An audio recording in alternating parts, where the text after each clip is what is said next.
তুমি আবার এসেছো কেন?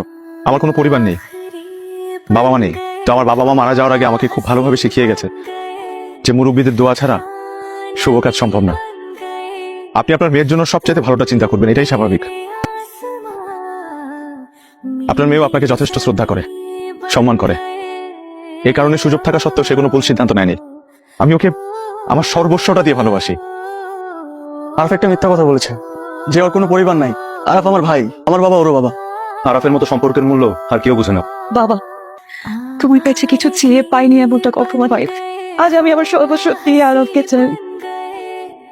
তুমি দেবে বাবা। তুমি আমার মেয়েকে কোনোদিন কষ্ট দেবে না? কখনো না।